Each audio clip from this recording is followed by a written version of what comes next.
every single reason, we'll look at every reason that gold is going to 4,500. And I'm talking about this year. They now have to keep printing or we crash. We've got this ticking time bomb. Talking gold with the one and only Andrew Maguire.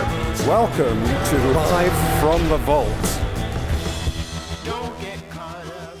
Hey, my name is Shane Morand, and I'm thrilled to be your host for this episode. And from the entire Live from the Vault team around the globe, we extend a heartfelt thank you for your unwavering support. And as you might imagine, this community is expanding week by week, and thanks to you.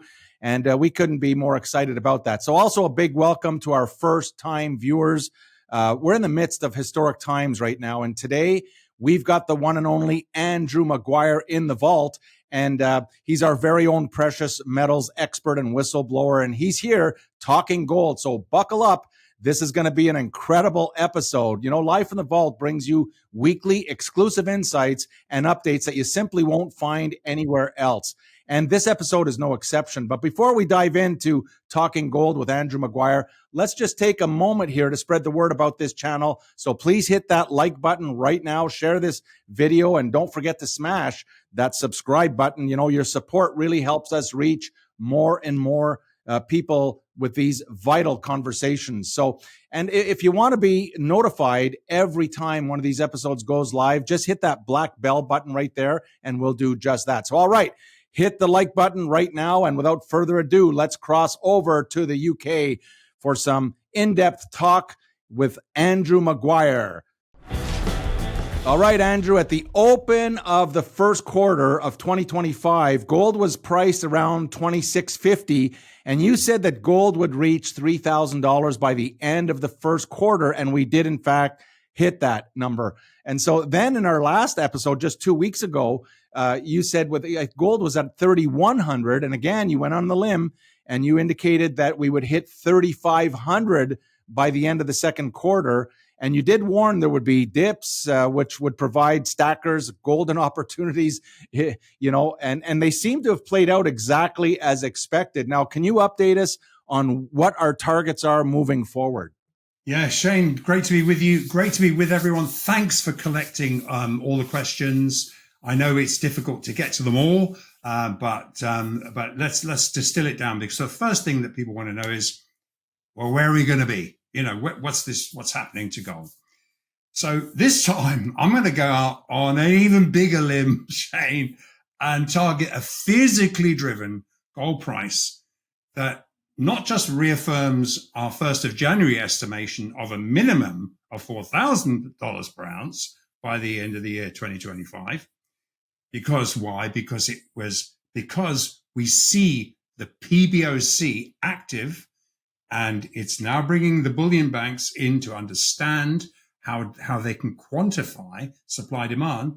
I figure now that is too conservative. And what we're going to do is we're going to look at every single reason. We'll look at every reason that gold is going to 4,500. And I'm talking about this year. Now, also in this episode, not only that, we're going to have an update. I know I've had so many questions on this. We're going to have an update on really the mechanism that will convert Glasnevs, remember, the gold-backed currency, and how that is going to evolve into a tradable stablecoin, allowing institutional-sized gold-backed transactions to be settled in less than 7 seconds. Think about it. Shane, let's first answer the subscriber questions, where the rationale for higher prices are really 100% based on supply demand metrics. So let's kind of step through the reasoning. So let's step through this. On the 1st of March of 2024, the PBOC opened up the Shanghai Futures Exchange, and that was gold trading, enabling gold trading to be accessed by commercial and private citizens. And as we've tracked every month since then, it was clear that this was an official strategy to drive massive gold investments into China. And from the open of the 1st of March 2024, this launch, into the end of the year, and this is the 31st of December, of 2024.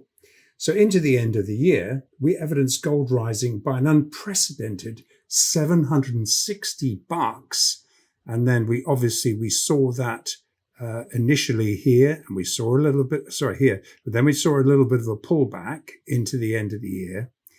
And then essentially this is also, and this is why we have a note here, this is where repatriation also commenced. And that was as soon as it was known that Trump was going to take the helm.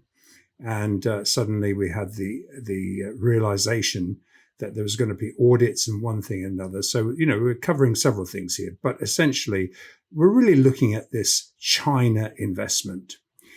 So the reason we're looking at it now, and despite the end of the year rinse, which we saw, it still ended up closing, physical gold still ended up closing $620 higher than the strategic Shanghai Futures Exchange launch. So the reason we're talking about it here, by no coincidence, 1 year later, and we're looking at this now, in the early stages of the second quarter of 2025, we're witnessing a similar officially sanctioned, commercially targeted gold buying mandate being sprung on the West, driven by a directive for Chinese insurance companies to invest 1% of their assets into physical gold. And as we drew attention to in our last episode, it will require an even larger percentage of available gold mine supply to be drawn down into China by the fourth quarter of 2025. And this kind of leads us to some targets. Now, these were originally, if you remember, we had all of these circled in previous episodes, 3,000, 3,100, 3,200, etc. And we've had to move the Basel III from 3,300 to 3,500. And we'll go through why in a minute, and we'll go through what all of this means. Now, this is the spot gold chart, not the futures charts. So, and again, also the spot chart here on a daily basis. Now, as we will look at shortly, the current PBOC mandate will easily match, if not surpass, a similar $800 higher price than was benchmarked at the end of the first quarter. And that was benchmarked at where the BIS, where the Fed BIS squared their BIS borrowed swaps at spot 3,100. And as we will look at, these higher price estimates are quantifiable. This latest PBOC mandate alone conservatively puts the Chinese-driven gold price at 3,900, and that is conservative. In fact, all the Western bullion banks have woken up to quantifiable supply-demand metrics that price gold around these levels or higher. When I say these levels, I mean $800 higher than 3,100.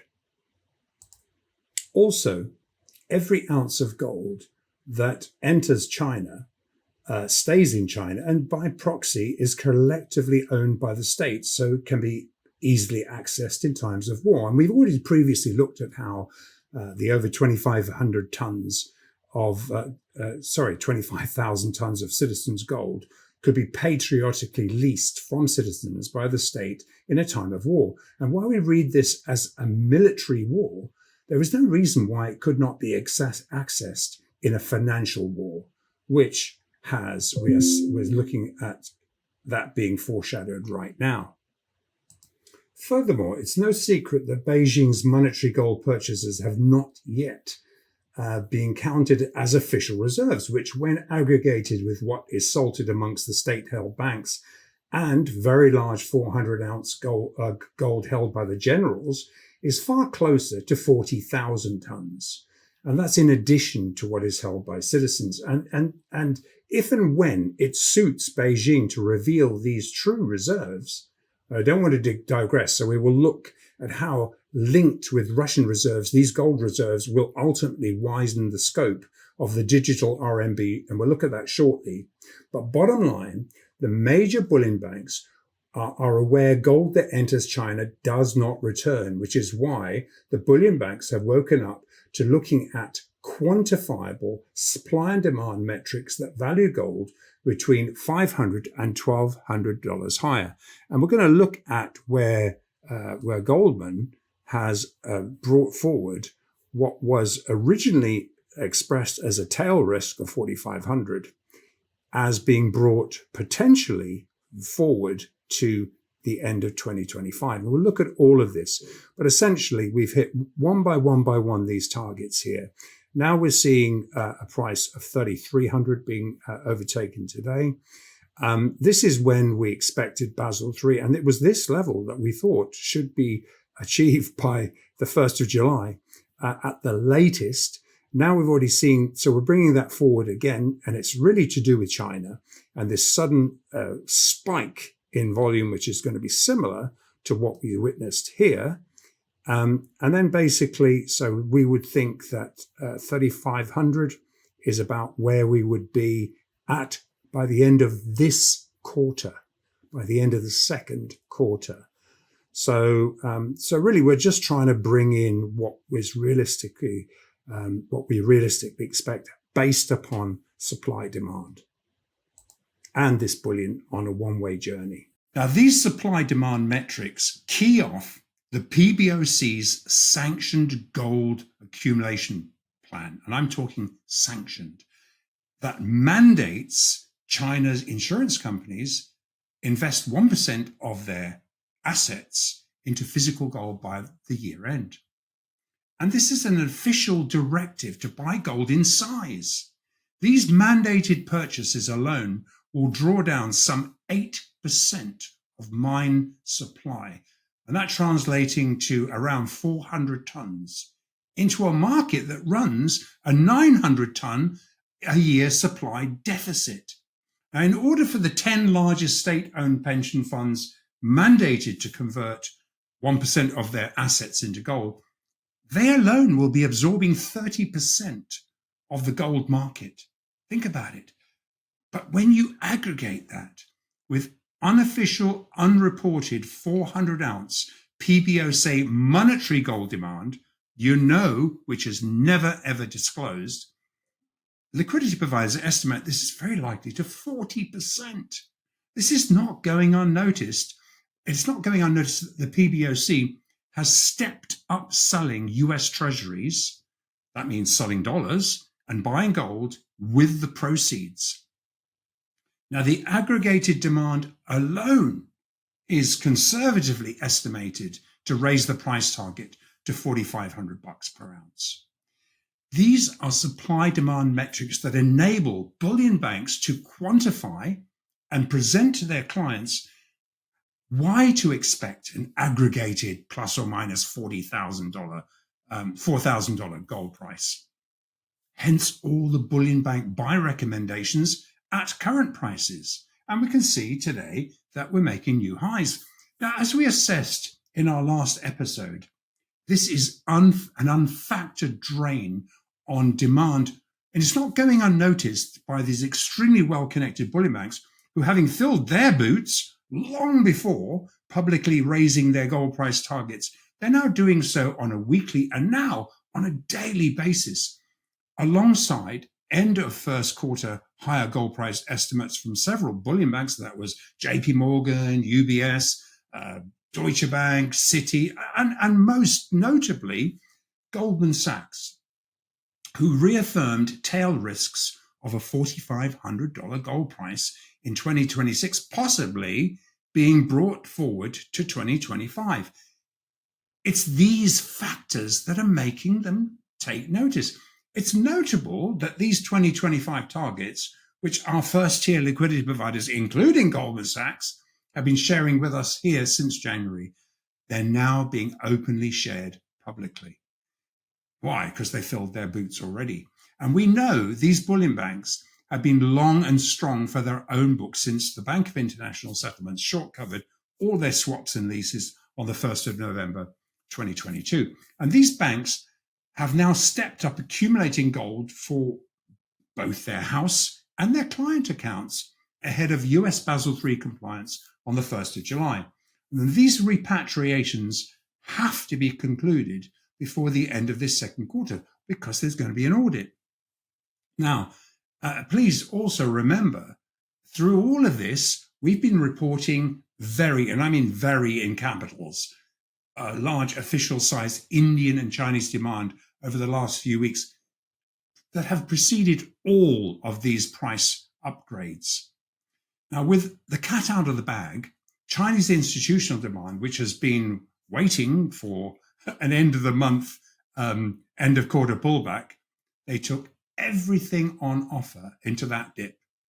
And following unprecedented tariff escalations this week, leaching into a financial war, China has stepped up selling dollars, treasuries for gold. This includes as yet untapped pension fund demand, which we referred to, which liquidity providers had already reported began picking up on the 1st of April. Well, we're only on the 16th here now. Now, as was noted by Bloomberg here in this link, in addition to the pension fund gold buying mandate, the PBOC has also allocated fresh gold import quotas to commercial banks to meet increased demand from institutional and retail investors amid escalating trade war. And I mean, a quote from their, this is what they said: to meet significantly increased appetite, this flies in the face of some Western reports of a lack of investor and jewelry demand due to higher prices. Well, says it all. In fact, it's quite the opposite of a lack of jewelry demand. The bullion bank expectations of hundreds of dollars of higher gold prices this year are driving a fresh influx of very sticky CTA, that's commodity trading advisor, Western traders, ETF buyers, COMEX demand, which complements what's going on, which ironically is underpinning dips and forcing Asian buyers who would love a discount. So Asian buyers of jewelry and investment bars are having to accept higher prices. What's happened is the bullion banks have woken up. They've woken up to the fact that there's a quantifiable metric in place that values gold higher. All right, Andrew, can you expand on the rollout of the gold-backed stablecoins you had mentioned previously? Oh, yeah, this is getting so interesting. It's like all these pieces are coming together. And I think perhaps tariff kind of instigated this. As the US-China trade war escalates into what really actually threatens to roll into a once-in-the-century financial war, and it's ignored by every mainstream media channel, payment chains are rapidly onshoring, providing sufficient liquidity to actually digitize Glazier's fully beta-tested BRICS-facing gold-backed commodity currency. And remember, the brakes were put on when sanctions came on, and there was one thing, reason another. It's simply the liquidity wasn't there, nor was the will. The mechanism wasn't there to make it work. Now, while not formally named yet, this stablecoin will be a component of the suite of Bank of Russia messaging system. It's one of their suite that exists in that system. And while it's not named yet, it's likely going to be called, let's for the sake of it, call it the digital ruble. And this flows off the back of a major de-dollarisation move that's already underway, seemingly again ignored by the mainstream media. The PBOC announced the digital RMB has now been fully connected to 10 Asian and 6 Middle Eastern countries, facilitating 38% of global trade is able to bypass the weaponized SWIFT payment chain. Now, the first test between Hong Kong and Abu Dhabi Middle Eastern supplier was paid through the digital RMB, for example. We've seen that the funds no longer went through 6 intermediary banks, which it would have done. Instead, they were received in real time through a distributed ledger, and the handling fee dropped by 98%. Also, settlements are 7 seconds versus SWIFT's 3 to 5 days.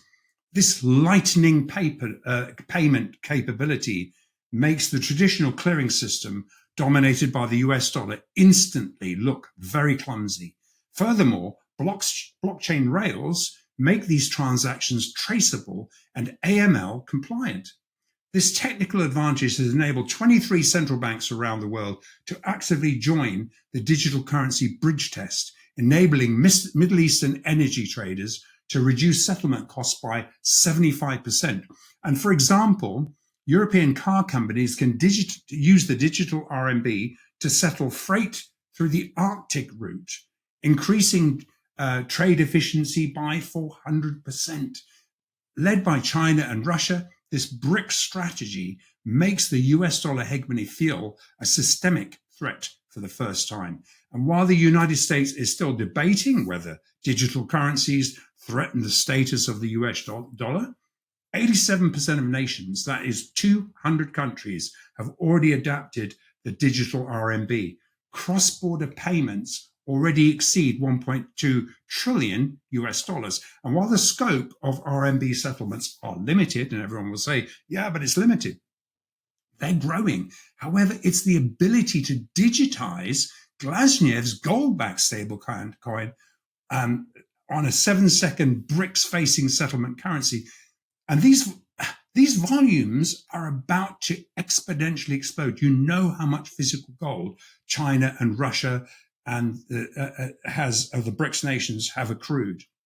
Trump has threatened any nation that trades outside the dollar. And I remember he said, well, one phone call, I think I saw this the other day, one phone call and they'll be back on the dollar, is what he says.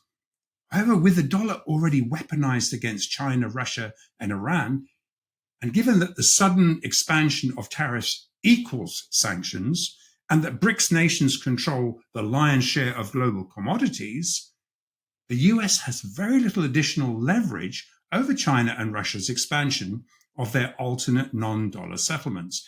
It just needed the facility. And these are the liquid payment rails that Glasniev's beta-tested gold-backed currency required to facilitate BRICS nations to trade the 85% of global commodities they produce or consume. Now, on Friday, it was no coincidence that Lavrov also promised access to alternative payment platforms for non-BRICS members, referring to the financial messaging system of the Bank of Russia. So all the clues are there. It's just that it's not seen yet.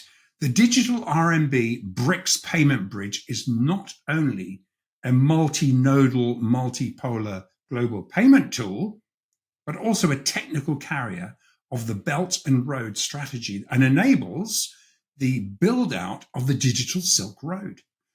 This is very big news. It means de-dollarization in a big way. It will completely reset the world order. Hey, Andrew, before we started recording today, you had mentioned some of the largest FX trading houses who don't ordinarily focus on gold are weighing in on how gold is attracting dollar outflows. Can you expand on this? Yeah, as an example, and as was widely reported by the likes of Zero Hedge, etc., Deutsche Bank global head of FX, George Stavros, argued that despite President Trump's wavering on tariffs, the damage to the US dollar has already been done. And quote, I mean, I'll just quote him, the market is reassessing the structural attractiveness of the dollar as the world global reserve currency and is undergoing a process of rapid de-dollarization. He's not alone in saying not even accounting for the PBOC's push into gold. Stavros estimates gold could rise to 3,900 average 2026 price. Now, this is not out of kilter with Goldman Sachs et al. And as Deutsche Bank summed up, a new geopolitical dynamic and risk to the dollar's reserve status furnish a context which suggests that a heightened pace of gold reserve accumulation is likely to continue, translating to fourth quarter gold price of 33.50 in sync with Bank of England, Bank of America at 33.50, and Goldman Sachs at 3,500 fourth quarter. That was before these guys have updated their projections. Now, and I'm just quoting really what is not even a gold guy. This is talking about an FX guy here.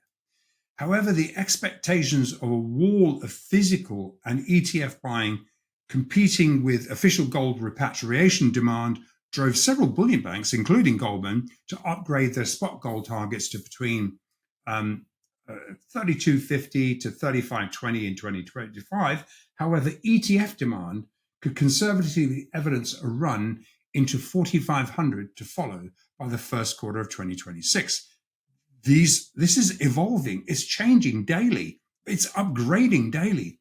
More immediately, unless we evidence a U-turn, the ramp up of trade sanctions against China is fast morphing into a financial war. And as was conveyed by Beijing on Friday, and I think this is what they said, given that the current tariff level, there's no market acceptance for US goods exported to China. If the US continues to impose tariffs on Chinese goods exported to the US, China will ignore it.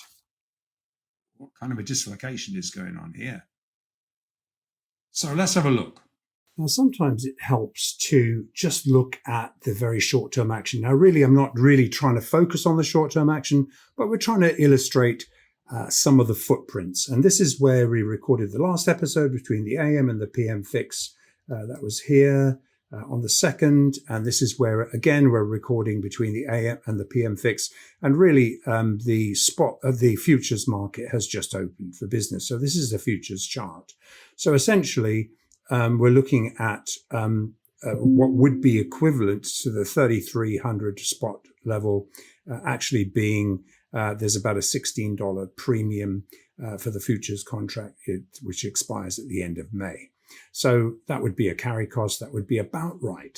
So anyway, this is the reason I'm bringing this up is because sometimes it's important to look at this entire, what we see is a constant. Sometimes we mark these pits. Asia buys, West sells. Asia buys, West sells. And it constantly, we see it time after time, but it's starting to fail. And we see that every single morning without fail. Asia buys, the West sells. They're getting overrun. And I think this is important sometimes to look at the smaller footsteps to see exactly how they translate into the bigger footprints. And China has long ago taken steps to hedge such an inevitable financial war. Basically, which is a necessary step to hedge the expected military war. Xi has been openly discussing for several years now, and we've looked at these, we've actually quoted these military generals. This was 2 years back and 3 years back, where they were talking about, we expect a military war, we're getting ready for it. This could be a financial war just as easily. Now, trade sanctions have accelerated the PBOC's ongoing process of selling US treasuries and then using these foreign exchange dollars to buy gold in large size at each and every global benchmarked AM and PM gold fix. And it doesn't matter whether we're up or down. Every single fix, China is on the buy. And not just China, but also all the Asian banks. It's the alchemizing of these dollars into gold that is largely what's offsetting the very large US-centric CTA ETF selling to meet the margin calls when we see stock market sell-offs. And you can see this offset here, where the stock market goes down and gold has continued to rise. In fact, with silver, we've noticed that while it's been tracking the stock market, we've seen it now diverge and it's beginning to break out to the upside. It's important to know, and we'll look at silver in a little while. We've also noted the Bank of International Settlements consistently having to buy back their loan positions, their swaps they borrowed from the BIS at a higher and higher level. This is going to translate again. Now, we're recording this on Wednesday. It's Thursday is the last day of trading for the holiday shortened week. You'll be receiving this on Friday, and obviously then Europe and London will be closed on Monday, so there'll be no fixes. So it really gives us a really good indication of what's going on here. Now, if we do get any pullbacks, they will be jumped on. And what we're seeing is into this relentless Asia buys physical, West sells paper gold. This is a de-dollarizing process. The resulting volatile clash of US-centric paper gold hitting central bank-derived physical market support levels has resulted in the constructive process of ejecting, and we saw one more time, ejecting almost all the speculative US-centric gold froth, enabling higher physical support stair-step levels to be forged one by one by one by one. And we've tracked that all the way from the launch of the Shanghai Futures Exchange, and then we've tracked it. This is the chart that we've generally been using, one stair-step higher at a time. Now, alongside selling all their winning stock positions, very large size gold and ETF hedges were cashed out to meet these margin calls. And that was really related to stocks. And the flush of spec open interest of the chips, the casino chips that were rinsed out of their hands, constructively removed pretty much all the available non-sticky spec open interest that commercials could hedge into before exposing themselves to T+1 delivery obligations they could not fulfill, hence the series of much higher fixes, which we see here. In fact, we've just evidenced 7 above 32. Global central banks are buying gold at double the rate compared to 2011 to 2021. And their gold demand expanded from 10% to 24% of the gold market since 2022. That was COVID primarily, compared to their treasury demand representing only 7 to 10% of net issuance. So CTAs are recognizing gold as an alternative first-year asset class and are increasingly looking to gain long-term exposure to ETF gold as well. And the as yet untapped influx of ETF buying alone is sufficient to conservatively raise the gold price by about $1,000 per ounce. And Andrew, this has to be the most asked question by our silver stackers out there. What are you seeing in the extremely underpriced silver markets right now? Yeah, and underpriced is unbelievable. As we picked up again in our last episode, China is no longer able to hide the silver accumulation footprints. And liquidity providers assess they have cornered sufficient global silver supply to let it just run higher. 2 weeks ago, spot silver flipped from an 80-cent discount to trading at a consistent premium to the May futures contract. Now, the clues are there in just by, as a trader, you'd know, well, hang on, you mean the spot price, in other words, it's backwardated. So these synthetic futures backwardations to spot reveal the cartel's paper to physical disconnect, and it's being reeled in very large size. The cartel has aggressively gamed the COMEX-centric silver futures correlation to the falling stock market. So obviously we've seen that correlation and we've seen it in the charts as well, and where we see silver auto sold. And that's nothing to do with margin calls, much like gold where it had margin calls. They had no, this is a correlation. So the cartel gamed that. However, this synthetic overshoot of an undersupplied physical market has been jumped all over by China. As a result, liquidity providers expect a physically driven rally to force the cartel, silver shorts, to move to short cover into any further related automated stock market selling. Now, looking at silver, liquidity providers assess that the Friday, April the 4th, last-ditch cartel attempt to protect shorts ahead of a physically driven spot silver upside breakout, and we'd seen that it was getting very, very close to breaking out, and we saw this massive counterintuitive, and we saw this as a last-ditch attempt, and the clues are all there. I mean, it's so clear that they're running this is running too thin to continue. The clues are there, commencing with this was an 82-cent May futures contract backwardation, meaning that the spot market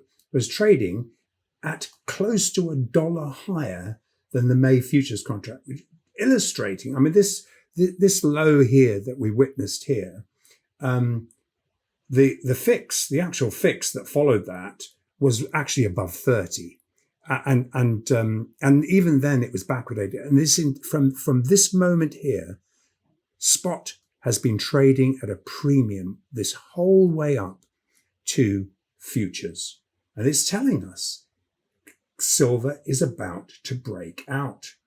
And it's still commanding today, still commanding a 6-cent premium over the May contract. And since then, so spot silver evidence an unrelenting global spot premium.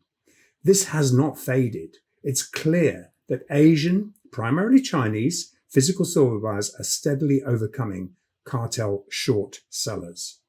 Now, while there's a fight at every round number, and we see it again, the reason that I haven't got this at 33, which is what it should be in the futures, is because the spot market is trading at right now at a 4-cent premium to futures. So really, as far as the myopic futures guys are concerned, this is all they see. What they don't see is a silver market that is strong, very, very strong. As the spot and futures gold markets continue to rally into all-time highs, these counterintuitive silver capping efforts are stretching an unsustainable. We've seen it at 104-1 gold-silver ratio, and we're still seeing it at 101 today. This is unsustainable. It's telegraphing that this deeply backwardated cash-settled silver contract versus deliverable spot is reaching capitulative extremes. And just as a note, while the cartel's been able to cap the spot silver fix sub 33 today, we can see very large spot buyers are active in India, China, and Saudi. So while we expect the ebbs and the flows of tariff talk to create additional volatility in both gold and silver, these shorter-term higher pricing levels ultimately lead to the larger market weighing machine to reveal both gold and silver are underweight on this weighing machine. It's really straightforward. And I think, so really we're moving into a holiday weekend. What is usual is you usually see the cartel trying to rinse out, see it time and time again on a Friday or on a holiday. They try and find some speculators. There are always some speculators who really are just trying to game the price. You can understand them. That's not a problem. And they're easy to rinse. But what we're saying is there's so much ETF demand coming in that it is actually offsetting, and we're talking about the synthetic market here, that is, while they are technically synthetic, these are investment managers who are not mandated to take any physical gold to look for long-term investment, and they're looking for hundreds of dollars higher prices. So a little dip here and there is only going to make them add more. So I think we can just finish up by saying, well, looking at the bigger picture into the Asia buys or the West sells chatter that we've looked at, it's clear that it is our stalwart stackers, your stalwart stackers, have been the winners against the cartel. The only question yet to be asked is how much physical gold and silver do you own right now? All right. Thank you, Andrew Maguire, for another fantastic episode. And remember, to our Life in the Vault community, buy physical and understand the critical difference between what Andrew calls the casino paper gold and silver markets and the actual physical gold and silver markets. They're not the same, and don't be fooled out there. So there you have it, folks. That's all we have for you today on another episode of Live from the Vault. So please Help keep spreading the word about this channel by hitting that like button. Share this information. If you haven't already subscribed, subscribe, not now, but right now. And don't forget to click on that bell right there if you want to be notified as each episode goes live. And with that, we'll see you next time right here on Live from the Vault. We'll see you then.